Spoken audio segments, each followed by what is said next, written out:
Hey everyone, it's just Sarah today, and I'll be joined by a special guest.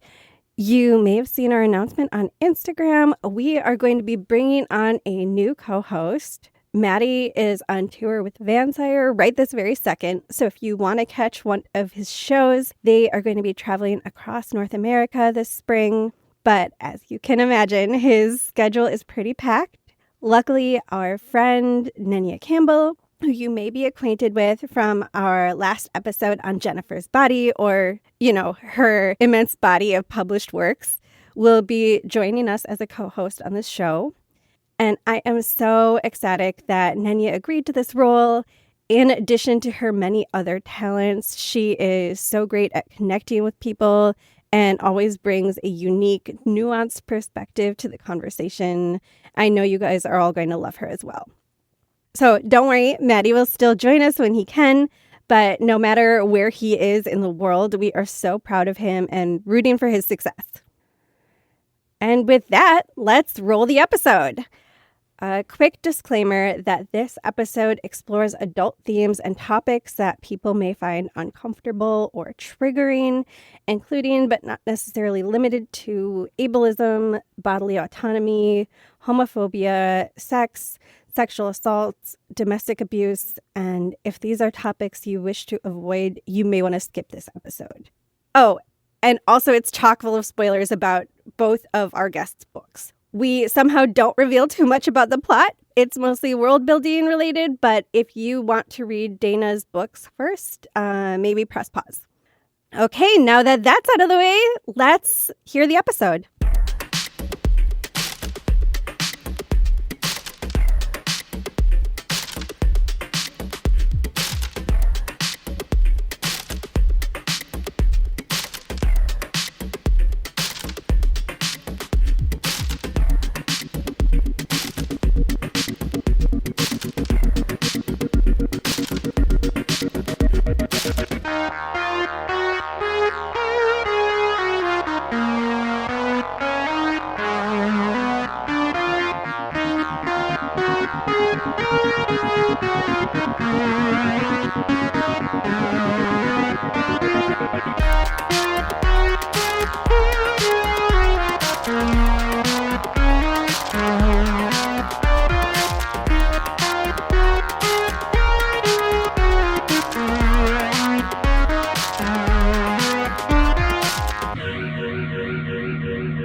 Hey everyone, welcome back to Horror/Stories. I'm Sarah, and this episode we are straying from our usual movie review series to bring you a special guest. Joining me today is the brilliant and incredibly talented Dana Sweeney. Dana is the author of the dystopian romance series by the title The Strongholds. Her books have been nominated for numerous awards. Lust for Tomorrow, which is book one of the series, was a finalist for Best Romance at the Pacific Northwest Writers Association, and most recently won the Indieverse 2024 award for Hottest Consent Scene. And she is also like my soulmate and the best friend I have yet to meet in person. And today, I think January 4th, marks the full 1 year since Lust for Tomorrow was published. And it's also basically the anniversary of our friendship and your daughter's birthday. Yes. So, like I said, I wrote a lot of stuff because there's so much stuff I want to say to you about your book. And I didn't want to forget any of it. But if I'm remembering correctly, I think I read your book basically immediately after it came out. And I think it was actually because you had shared a quote from Little Deaths, Nenia Campbell's book. And I was just like, oh my gosh, anyone who likes Nenia's books has to be cool. I have to read this book right away. And then I absolutely devoured it. And I actually don't know if I was going to write a review at first because sometimes I'm just like, what do I have to say?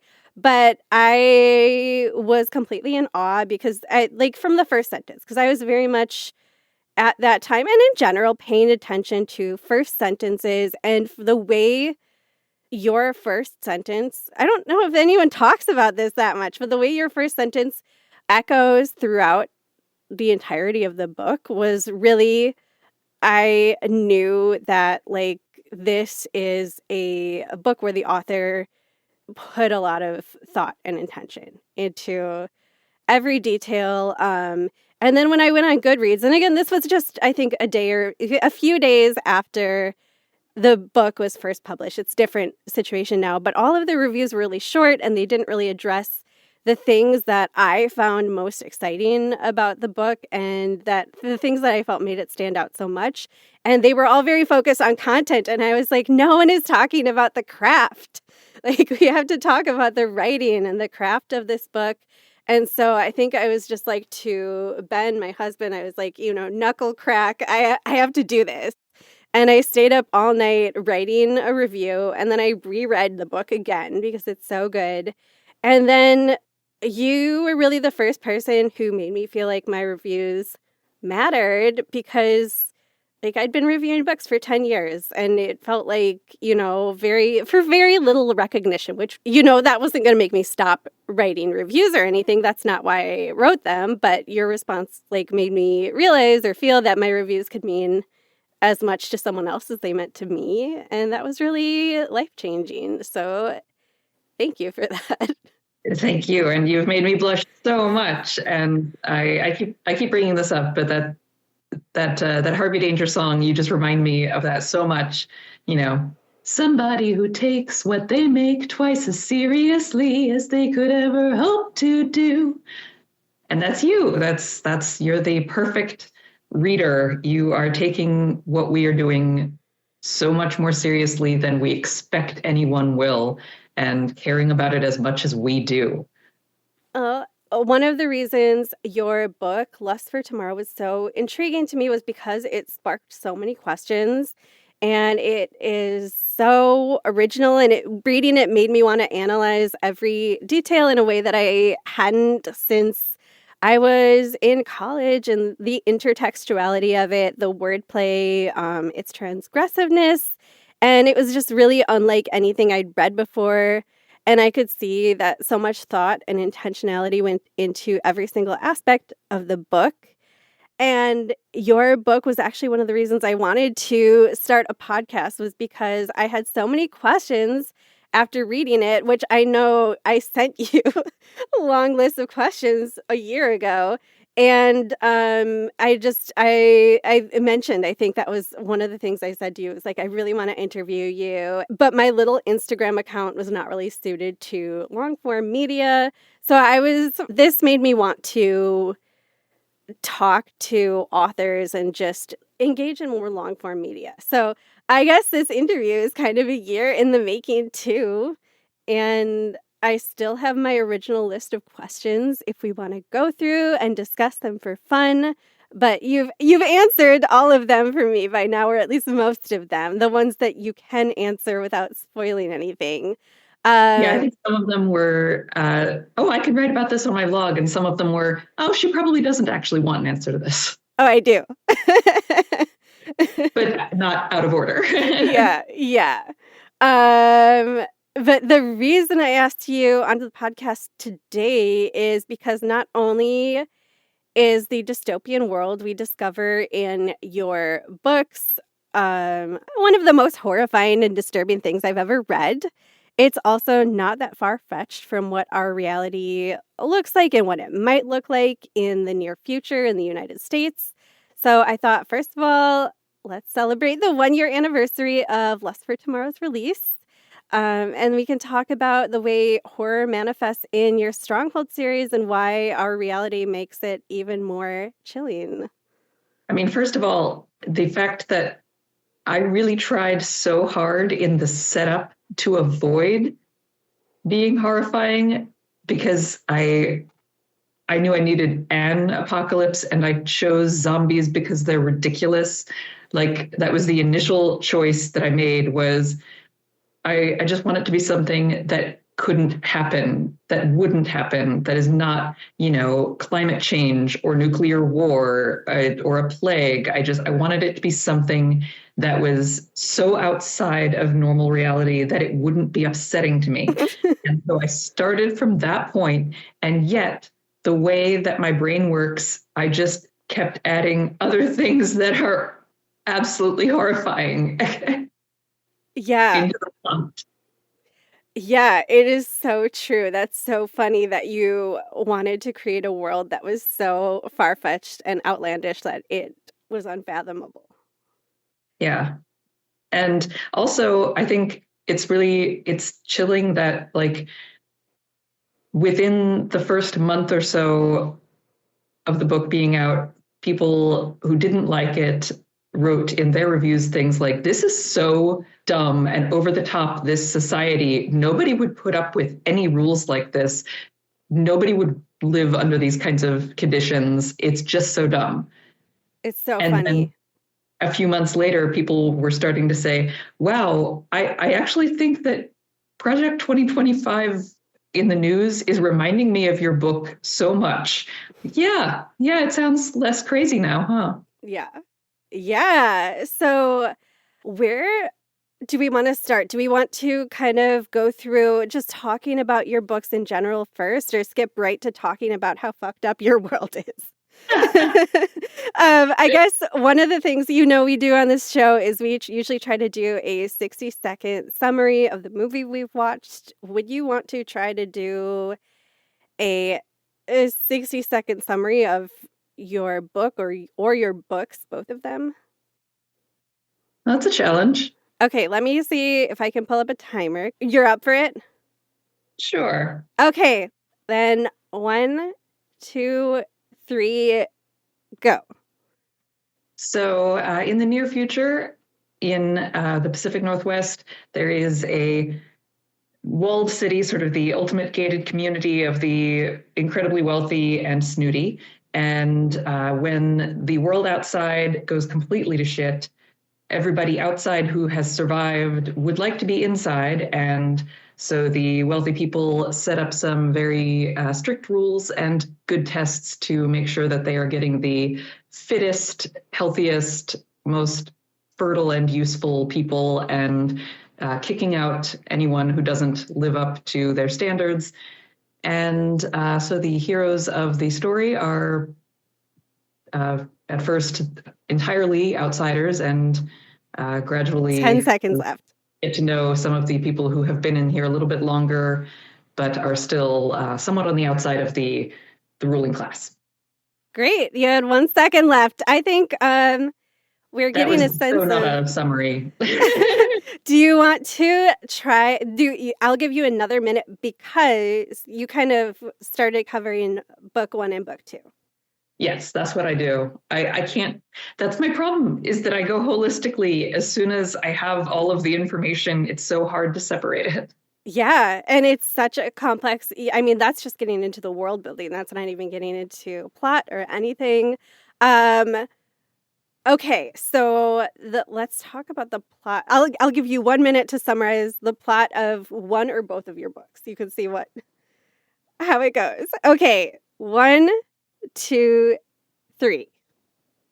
So Nina, who is one of the soldiers who has come in from outside to live in the nice place and fight on their behalf against the zombies and the people outside, is trying very, very hard to resist all physical urges, because she understands that once she gets into a certain, female gender role sort of track, it will carry her all the way to, marriage and having children. And she's really, really not on board with all of these outcomes. And then she hears this guy talking, and he's just got the sexiest voice, and he is all gruff and masculine, and she is 20 seconds. blown away and sort of just flings herself at him, hoping that she can just get it out of her system and not have any sort of relationship with this guy she can't even see but can hear. And of course she falls in love anyway, because that's the way it works. Beautiful. You did it. Okay, fantastic. And yeah, I think you really encompassed how your book is both, sci-fi and romance, because it has that happy ending that we've talked about, which I know is so important. It's everything. Yeah. Okay, I'm going to go ahead and skip to the horror aspect, since that is generally the focus. of this podcast, and that is, I guess, the stronghold, as you've just kind of described it a little bit. It's this place where the privileged live their happy lives, and the people who are not born into or who are not based in the stronghold, when the apocalypse hits, their choices are, struggle for survival outside or participate in the military. But not everyone is accepted. And that I think especially this is a really horrifying world, not just within the stronghold, but the world in general is really horrifying for marginalized people. I'm hoping I'm not spoiling too much of the book, but especially for queer people, for people who don't meet this standard for entry into this safe haven. I didn't actually come up with a question. In your review of the first book, when you talked about like the wordplay on illustrious and how it also, in addition to illustrious, made you think of illusion, and I had already written the scene in book 2 where she talks about the illusion of choice and the illusion of equality, and so I was just like, oh, you see into my brain and you understand me. And that meant a lot to me. It always did. And yeah, the way that the queer people suffer in this world, just based on simplicity and gender roles and heteronormativity, just we like clean lines for our design, and you don't fit the obvious pattern that we are trying to create. You complicate matters, and so we don't want you. And so what I was really going for in the world that I was creating, I'm an atheist, and I just didn't want to deal with religion in any way. And so there's no religion. There's just, I will never, ever mention it. It's not a thing in my setup. If there's a religion, it's capitalism, which functions so well as a religion. Yeah. So they don't hate gay people. They don't have a problem with them. If there were gay people inside the city before all of this went down outside, great, they're still here. We're fine with them. But they're not going to let any more in unless they consider them really, really useful. Like, oh, if you're a gay heart surgeon, come on in. But yeah, we don't need any gay people in our military. They're not useful to us because they're not going to make babies. And it's been a while since I've read The Fountainhead, but I feel like that book, or Ayn Rand, was very focused on utilitarianism. And within the stronghold, if you do not serve the good of this system, you have no value to the system. And I think it's hyperbolic. It's extreme. Basically, if you are not admitted to the stronghold, you are forced to scrape by. Hope you don't get killed by zombies. Hope you don't get killed or anything happens to you based on other people who are surviving outside, because there are bands of other groups of nefarious people who are solidifying outside of the stronghold. But I think it is also representative of how queer people and other marginalized people get pushed to the side, pushed to exactly. Literally marginalized. Yeah. Like your rights are important to us. They're just, well, they're not as important as this other thing that we're trying to work on right now. And so we'd like you to wait in line and just trust us that we'll get to you later. Yeah. And I think that's interesting because, yeah, it goes back to the illusion of choice, the illusion of almost hope. Yeah. And hope plays such an essential role in your book too. I think Nina finding hope, being able to hope, being able to trust that the future is worth fighting for is hugely essential. But she kind of has to create her own future beyond the system, not trust in the system. Yeah. It's, that's almost an illusion too in the real world. We do it to ourselves all the time. We have to find a way to believe that the world is going to be worth having a baby in, or else nobody would. Yeah. Yeah. So bodily autonomy is a huge issue in your books in this world, and not just for women. One moment that I really found absolutely chilling in your second book, Trust in Tomorrow, without giving too much away, was when Stella realizes how her body has been used against her will. So I guess my question is, what's wrong with you? No, just kidding. Just kidding. How do you, I guess, how do you interact with fear or even horror? Because that was definitely a horror moment for me. How do you interact with fear, creating fear as an author? That that was just a very personal story and allegory to work from. My first, I didn't have any successful sexual encounters or even self-play until I was 25, and I had been sexually active for 10 years. So it's not like there was just no opportunity, but it never really, worked or whatever. And then I was with somebody who was a psychopath. And the interesting thing about a psychopath is that they have no empathy for anyone, including themselves. They can devote themselves wholly to any pursuit because boredom or, effort, nothing really affects them as long as they have a goal that they are working toward.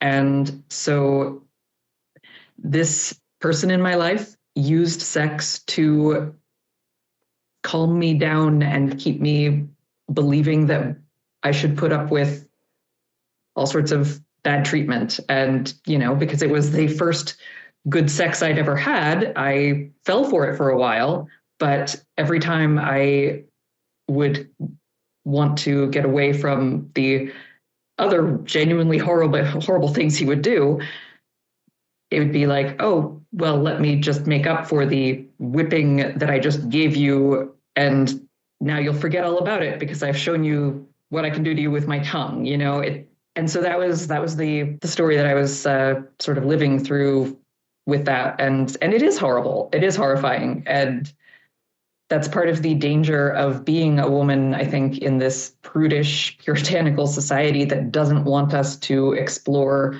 our bodies or believe that it's even possible for us to enjoy sex. A lot of the time, it seems like a lot of people would like you to believe that men enjoy sex and women are supposed to accept it and be tolerant and available, but it's, there's something wrong with you if you actually want it or enjoy it. And you shouldn't be reading these books that will tell you that there's all this pleasure that you could have, and you shouldn't expect a man to do anything besides just put it in and have his way. So when you live in a society like that, you are very vulnerable to somebody who comes along and knows what to do and is willing to do it. And so, yeah, in a prudish society, the psychopaths really make out like bandits. Like those are the stereotypical, like, Sawyer on Lost shows up and seduces the rich wife and is going to be able to steal all the money from the husband. And it's because he's this handsome man who will make her have an orgasm, Mm-hmm.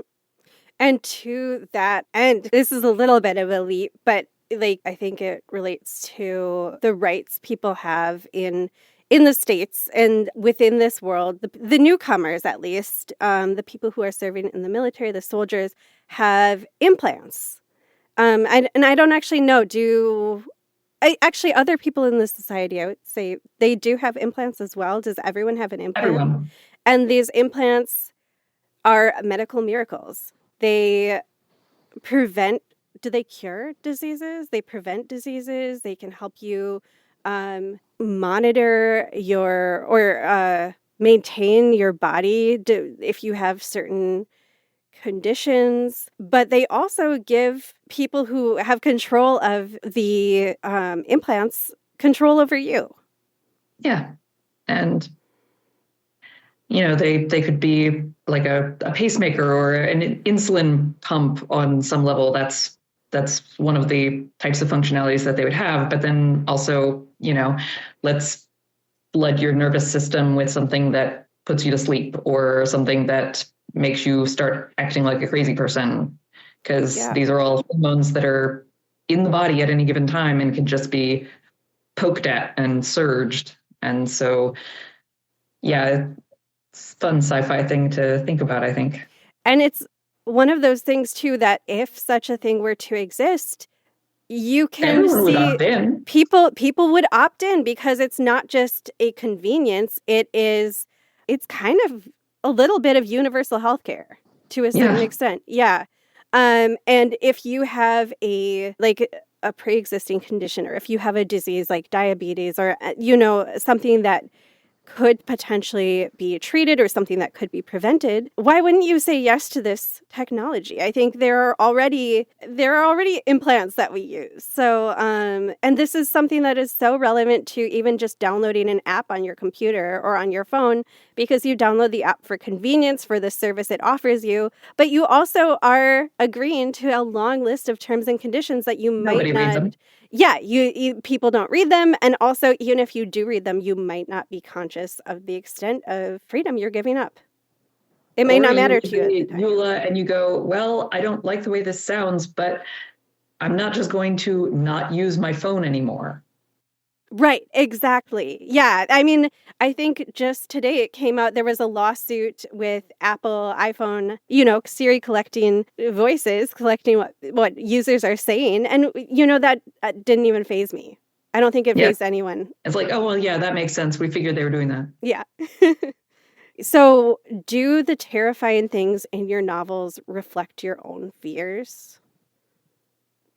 Absolutely. And like I said, I tried to be as non-terrifying as I could, and I still wound up being terrifying in just different ways, because I can't help the things that fascinate me and drive me. Yeah, absolutely. I know when you were writing your books, the Maslow's hierarchy of needs factored in quite a bit. In Lust for Tomorrow, fear is a critical part of Nina's story arc. She is terrified to love after losing everything, losing her entire world. And not just that, but she's afraid of losing her autonomy in this new society that she's part of. So I guess as an author, what is it like to scare your characters and force them to confront their fears? Well, you're all sort of just expressing the fears that you have or have had and giving your character a better outcome than you necessarily had or that you imagine is available to you. And that's the beauty of romance, right? I can give people the partner they deserve and the love that is worth risking everything for. And it's wish fulfillment in the biggest way. Yeah, absolutely. So we've kind of talked about the zombies in your book, because you mentioned you chose zombies because they are a sci-fi, they're a trope. They're a trope, and they're not something that's likely to happen in the foreseeable future, we hope. And zombies are definitely a horror genre creature as well. Even though your books are solidly sci-fi romance, even though they were very disturbing. I say that with the highest compliment.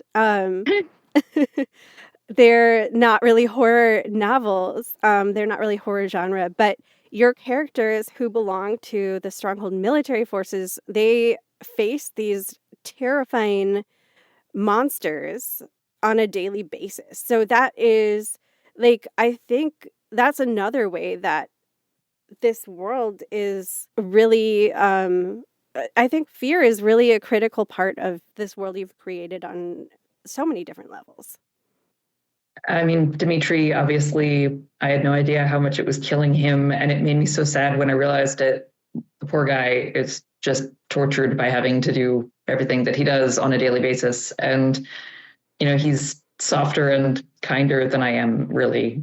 And like in book one, you've got the big confrontation where, Manny wants to shoot some people in the face, and Monica very, very much does too, and so does Nina. And I think there's something there that a lot of women really, really have more anger and vengeance in us than men necessarily do. And I think men talk a good game, but kind of get it out of their systems. And women are like, no, I'm certain that I would burn the place down if I had the chance. Yeah. I would really do this. Do you want to talk a little bit more about the context of that scenario? Because I think it's really important. This is the part of the horror that's outside of the stronghold, not just within the stronghold in this dystopian society we've already discussed. Yeah, this is the completely realistic fact that when society falls, the bad guys who were already barely kept in check and doing whatever they were going to do, and as much as they could get away with it, now there is really nothing keeping them in check. And so they are kind of just running wild. And yeah, they have slaves. They are monstrous people. And so they attack our heroes and openly, well, there's implied, but it's pretty clearly implied threat of, we are going to enslave you and you will be our, captured concubines against your will. And that is the horror that we all, like, as women, when we go out into the world, we know that there are people that we will interact with who would, if they had half a chance, rape us. Mm-hmm. And we just have to live with that every day. Yeah. And so, yeah, we all have that in us, that it would not be as easy about backing off and not shooting the guy in the face. It's understandable why Monica and Nina and Manny too take it so seriously, whereas for maybe Dimitri, it's not as personal to him. It's theoretical. I think for most men, it is theoretical, and they hope that people are sort of playing around and wouldn't really go that far. And women know that there are men who will go that far. Because in this scene you're referencing, the soldiers are encountering, oh my gosh, I forget it, the devil runners, and they are literally making these threats. They are literally implying the things they would do to the women, the female soldiers, if they were to take over, if they were to get control of this group. And so I think looking at both of these, anywhere you could be in this near future world, whether you're in the stronghold or you are outside the stronghold, marginalized people, women there is really no good outcome for them, because women are subjugated. Queer people are either they have to hide their queerness, or they are literally fighting for their survival. People who have health conditions, same situation. And I want to talk about the Thrashers, but I don't want to give too much away, because that's also a big part of ways that people in the stronghold, even if they were already based in the strongholds, are not safe. And I think I don't want to reveal too much, but we can even talk about how I think it's implied that there are spies amongst the devil runners and outside of the stronghold. And is the implication that people who are considered undesirable in the strongholds are, sent out to be quote unquote spies, where they're basically kind of sent out to die? Yeah, you're expendable. Yeah. You came from here and we will give you this position of honor, but we don't care that much what happens to you. Yeah. Yeah. Okay, if you could say anything you want about Thrashers, what would you want to say? How much would you want to reveal? Well, I think they're genuinely terrifying to me. Absolutely. I mean, they're human monsters and have no humanity to speak of that you can observe, and there's no reasoning with them and no expecting mercy from them, and they don't seem to want to communicate. They just want to tear you apart. And that's as scary as it gets for me, because zombies are dead, but these are actual living beings that are just as monstrous as any movie monster. Yeah. They've got no soul. They're described as looking the same. They look like any person. It's their behavior. Yeah. Yeah. I think the final thing I would want to say, if you don't mind me asking you so many questions, actually, I know that you don't, because I've been asking you questions for a year. Would be, just to talk about how class factors into this world as well. And I think we've alluded to this, and I think we've touched on this, but everyone is subject, all of the people who are not part of this extremely wealthy society of illustrious, the pre-apocalypse, are presumably less wealthy, less privileged, and even if they weren't that way before the apocalypse, they are now. There's a distinct class differentiation. Yeah, and I have the grew up poor chip on my shoulder, I guess, and I always relate to the world this way, and I get disgusted by, the displays of wealth, and I feel sickened by how our society is set up to make it nearly impossible for anyone to get beyond a certain level. And the level that they want to keep you at is where you are constantly terrified of displeasing your master and being kicked to the curb and not having any, income, and not having a house, and not having health insurance, all of the things that will just cascade upon you the moment you are not grateful and eager to please. And it's the financial version of, living in a domestic abuse situation in a society where you're not allowed to work as a woman. In a way, it's like the same thing in a different scale, and you have to just accept what's done to you and smile and say, please let me prove to you that I want to be here, and I will do anything to just keep staying here and continue to curry favor with you. It's kind of just depressing, actually. And so it's terrifying. Yeah, absolutely. And I think in the world we live in, there's nothing as black and white as, getting kicked out of the stronghold. But you are, if you do not play by these rules that are set by society, you are fighting for your survival. And it does start to come down to how much are you willing to overlook, and how many injustices will you accept, and how many ways will you just allow people to be kicked to the curb around you and just be glad that it's not you. And that's kind of the deepest horror that I keep playing with in these stories. I think on the undercurrent level is how much it kind of represents the American lifestyle of, it sucks to be out there, and I don't really feel good about the people being out there, but damn it, I'm just not going to let them throw me out there too. Right. And I think in both of your books, by the end, the characters are put in positions where they have to choose.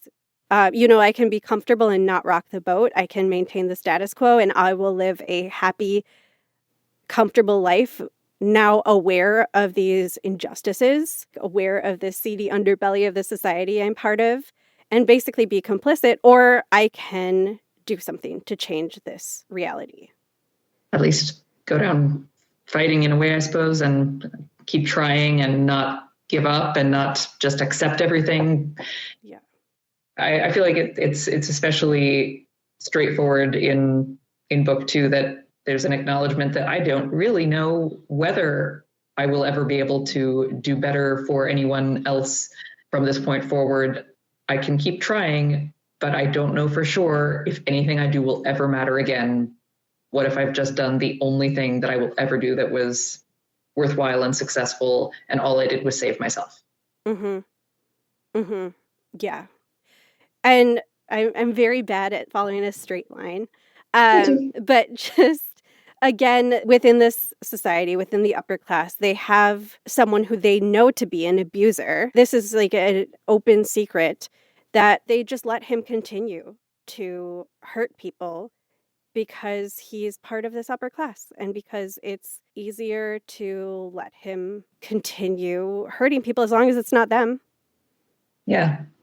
Right. Have you seen Showgirls? No, I haven't. Okay, I love Showgirls. I have always loved Showgirls, and I'm glad that it's become a cult classic, so I don't seem as crazy as I used to. But there's just a horrific abuser in this story, and the main character wants to know what sort of justice is going to be served here. And her boyfriend's like, Andrew Carver is at the Stardust, the other casino next year, but he might be at the Stardust the year after that. So we're all a family here. And oh, no, there's no justice at this level. Justice is down at the lower levels, maybe. But up here, we take care of each other because we need each other and we respect each other. It's like, yeah, it doesn't really matter what he did to that woman. She's a nobody. He's a somebody. Yeah. Yeah. And the way people choose to be complicit by not doing anything. Yeah. Yeah. So I guess I would love to hear anything else you would like to talk about. The last thing I would ask you is that talking about happily ever afters or happy endings, because I know this is a question we've come back to over and over again. And it's one that, over my time in the online book community, I definitely understand its role so much better. But I know that one of the questions I originally asked you, and you helped me change my mind about this, was that your book, the author's note at the very beginning says this book has a happily ever after.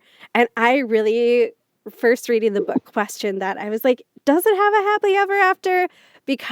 And now having read the second book gives a lot more clarity into, yes, this is a happy ending. But I know, we've talked about what makes it a happy ending. How do we know it's a happy ending when it could be ambiguous? And so I guess I should actually ask you a question. I do a lot of just talking and not asking a question. But yeah, I am now thoroughly convinced that it is a happy ending and that it is demonstrably, like, you can prove that it is a happy ending. And I can talk about what led me to that conclusion, but I guess I wanted to just give you the opportunity if you want to talk about happy endings, because I know that is something that is very important to you. It is. It's the freedom to tell these stories at all, because my brain, and okay, we started off talking about how I tried to create a world that wasn't horrifying, and it just wound up being horrifying in different ways. And so that's just the way that my brain works. And I have a lot of darkness. And the romance genre gives me the freedom to resist the darkness and let good things happen and not feel like I've copped out, because probably bad things would have happened, wouldn't they?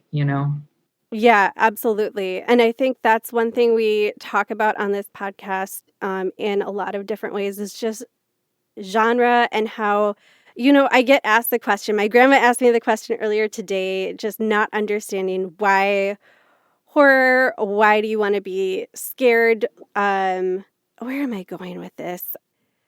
I think... Well, you don't want to be scared. You want to be relieved. And that's the promise, too, that there will be a catharsis of some kind. There will be a catharsis, yeah. And I think that is the case for so many horror movies as well as romance. And that's one thing I'm so interested in exploring in general is, and that have always been, is the intersection and the overlap between romance and horror genres. But for most horror movies, there is a happy ending. There is like that dawn, they make it through the night. That's not always the case, but it is the case most of the time that you do have some catharsis. But in your world, especially, I think there are so many ways it could have been. It's disturbing enough. It's scary enough as is, but there are so many ways that it could have been scarier had it not been a romance novel, had it not been in this genre, guaranteeing that happy ending. And I guess, yeah, what I would say about Lust for Tomorrow, that it has a conclusively happy ending, was after I was initially resistant and I was just like, I really feel like it's an ambiguous ending.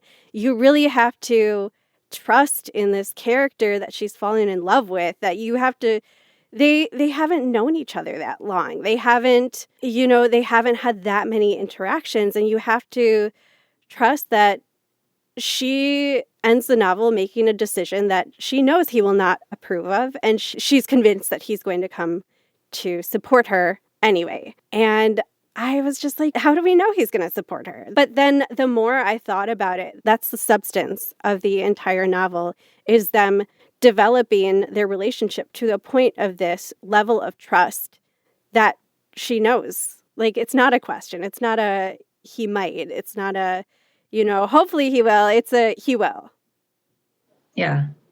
And I feel like the consent stuff is where all of that comes in for me, that a man who doesn't take silence as affirmation and doesn't take, well, you didn't say no, as good enough and plow forward, that is, to me, that's a good man, and that's what we want to see in the world. Yeah. And for me, it was even when they moved beyond their initially only physical relationship to actually literally letting them see each other. Because the male character at first literally wears a mask, or the female character doesn't see his face until chapter 13. Yeah, quite far into the book. So, I could literally talk to you for hours, but I think we have covered so much. Your books are so fascinating. There's so much to them. I cannot recommend them highly enough. I really think they are so unique, and there's always more to explore and dive into with them. So I guess I'm going to end by saying, where can people find you? And is there anything else you want to mention? I'm so grateful that you decided that you wanted to be my friend, because you're awesome. You're awesome. I adore you. I feel the same way. And I'm so glad that I didn't cry while I was talking to you. But yeah, where can people find you?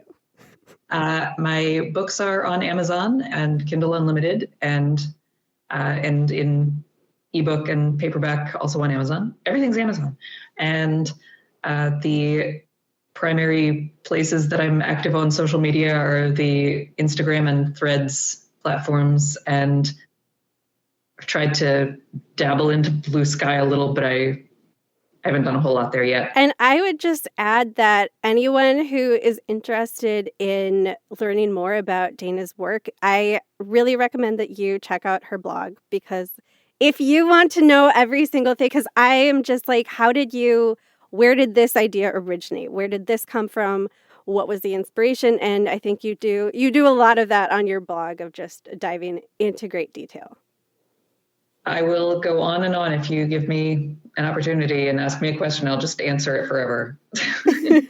Well, it was so great talking to you, and I'm sure we will ask for your expertise again. Maybe we can talk about a movie sometime. Absolutely. I love that. I love you. So I love you. Bye. Thank you so much for listening to Horror/Stories. Next episode, we'll be joined by Nenya Campbell, our brand new co-host, and I think we are planning to discuss the 2002 Scooby-Doo live action movie with author Regina Sage, and explore how fear tolerance varies, and how, like I think Ben said a few episodes back, horror is not one size fits all. You can follow us on Instagram for updates at horror/stories_pod.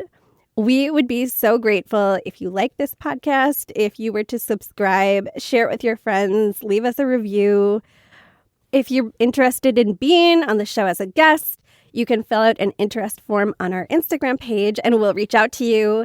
You don't have to have any special credentials to be on the podcast. We're interested in using horror movies as a framework to explore how we individually and collectively engage with fear, how fear is manufactured. And if there's a movie you'd like us to discuss, feel free to send us a message.